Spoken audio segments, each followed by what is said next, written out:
Quando Cristóvão Colombo navegou até a América em 1492, pensou que tivesse chegado às Índias, batizando de índios os nativos que encontrou. Porém, apesar de terem sido generalizados nessa classificação, os índios não se viam como um povo unificado, pois eram divididos em uma variedade de etnias sem qualquer identificação entre si. Acredita-se que os primeiros habitantes das Américas chegaram há mais de 20 mil anos, atravessando uma passagem congelada entre a Ásia e a América do Norte e então espalhando-se por todo o continente. Em algumas regiões, formavam civilizações avançadas. Já no Brasil, fragmentaram-se por todo o território, formando grupos de diferentes tamanhos. Eram sociedades comunais, descentralizadas e igualitárias, vivendo da caça, pesca e agricultura de subsistência, e em sua maioria seminômades, mudando suas aldeias de local conforme os recursos naturais fossem se esgotando, permitindo, mesmo que involuntariamente, a recuperação natural do solo abandonado.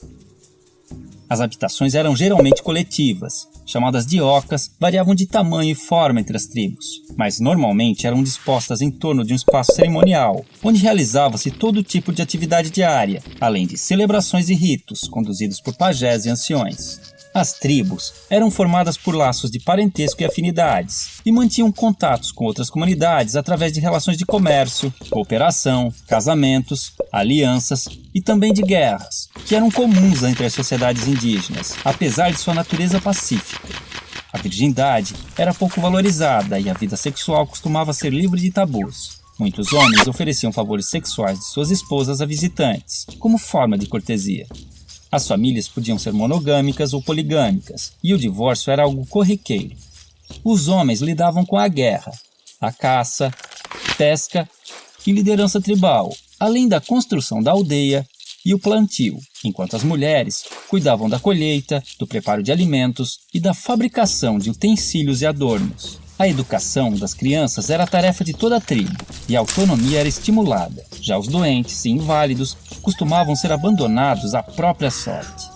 Os indígenas tinham conhecimento na fabricação de bebidas fermentadas e deixaram grande herança à culinária brasileira, com pratos derivados da mandioca e do milho. Sua dieta também era diversificada em proteínas animais, graças à caça e à pesca. Em festejos, cobriam seus corpos com pinturas, penas e plumas, e a nudez no dia a dia era comum e não causava vergonha. Por viverem em florestas, muitas vezes precisavam usar protetores genitais e tangas, mas mantas cobrindo o corpo eram raras.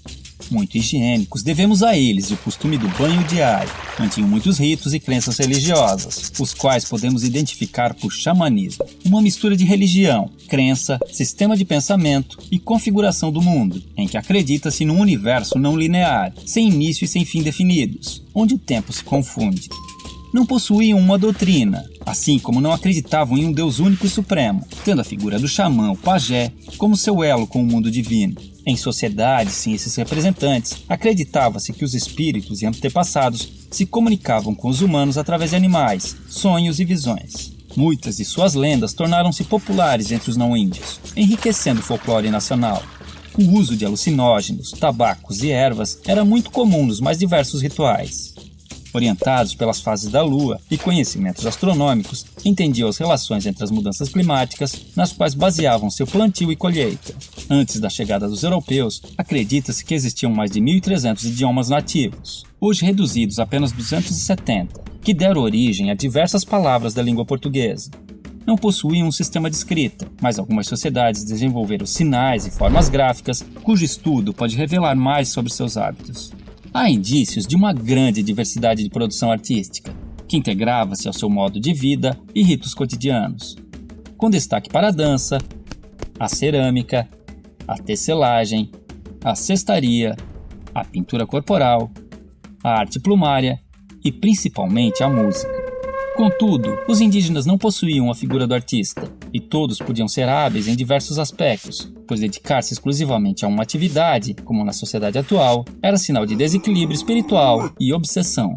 Quando os portugueses chegaram em 1500, estima-se que encontraram mais de 5 milhões de indivíduos, divididos em tribos e comunidades, diferentes entre si, mas iguais aos olhos do colonizador, responsável por reduzi-los a menos de 600 mil em poucos séculos.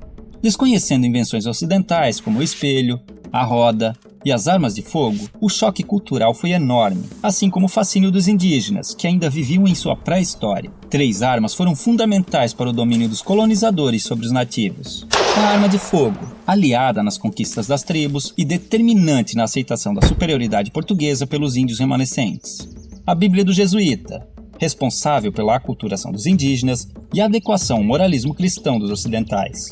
E uma invisível e poderosa arma biológica, inicialmente de forma involuntária, mas por vezes criminosa, o contato com os estrangeiros espalhou doenças e epidemias, às quais os nativos não possuíam imunidade, dizimando-os aos milhares e facilitando a ocupação de suas terras, como aconteceu no sul do Maranhão, onde fazendeiros deram roupas infectadas com varíola para as tribos locais. Porém, muitos indígenas auxiliaram os portugueses em expedições ao interior, em conflitos com outras tribos e ajudaram a escravizar grupos inimigos, além de fornecerem aos colonos produtos como a madeira, condimentos e substâncias medicinais. Isso tudo forçou os remanescentes a viver em condições precárias por muito tempo. Somente em 1967, com a criação da FUNAI, começaram a surgir e ganhar força associações indígenas que buscam melhorias em áreas como saúde, educação, meio ambiente, patrimônio e demarcação de terras.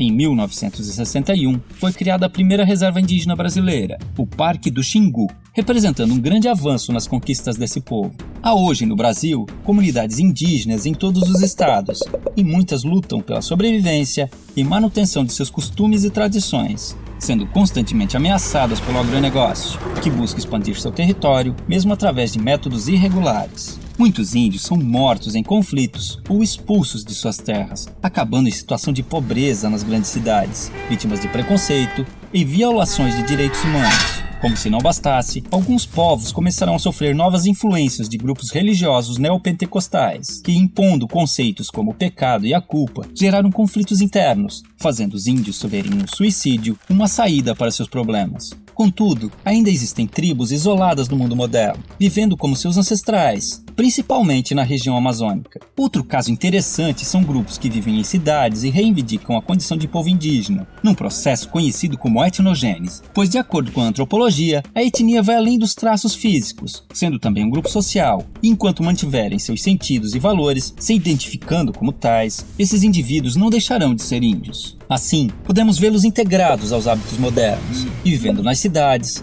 ocupando o mercado de trabalho, cadeiras nas universidades e cargos públicos, buscando também representação política e lutando por direitos como cidadãos que precisam manter sua cultura e tradições vivas, frente aos novos desafios que estão por vir.